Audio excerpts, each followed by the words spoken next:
BNP শুরু থেকেই বলে আসছিল এই সরকার ছাত্র জনতার আন্দোলনের সরকার। একটি অবাধ সুষ্ঠু নির্বাচন অনুষ্ঠানে তারা এই সরকারকে সর্বতোভাবে সহযোগিতা করবে। সম্প্রতি অন্তর্বর্তী সরকারের নিরপেক্ষতা নিয়ে প্রশ্ন তুলেছে দলটি।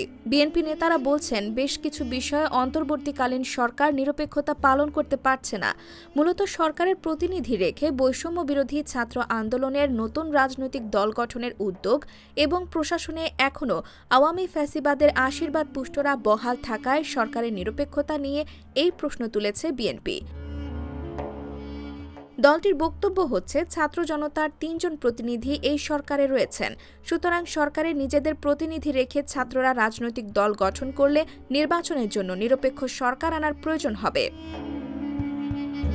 আগামী জাতীয় সংসদ নির্বাচন সামনে রেখে ফেব্রুয়ারির শেষ দিকে আত্মপ্রকাশ করতে যাচ্ছে বৈষম্য বিরোধী ছাত্রদের নতুন রাজনৈতিক দল। ছাত্রদের এই নতুন দল গঠনের উদ্যোগকে স্বাগত জানালেও বিএনপির শঙ্কা, সরকারি পৃষ্ঠপোষকতায় এই দল গঠিত হতে যাচ্ছে।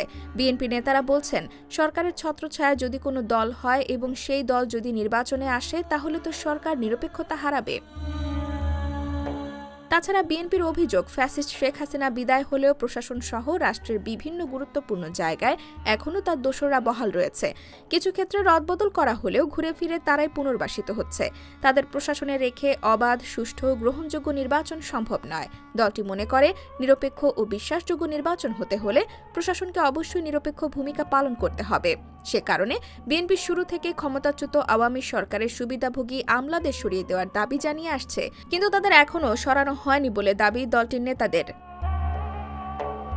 জানতে চাইলে বিএনপির স্থায়ী কমিটির সদস্য ইকবাল হাসান মাহমুদ টুকু বলেন, এই সরকারের প্রধানতম কাজ হচ্ছে দ্রুততম সময়ে একটি অবাধ, সুষ্ঠু ও গ্রহণযোগ্য নির্বাচনের ব্যবস্থা করা এবং সেই নির্বাচনের মধ্য দিয়ে জনগণের প্রতিনিধির কাছে ক্ষমতা হস্তান্তর করা।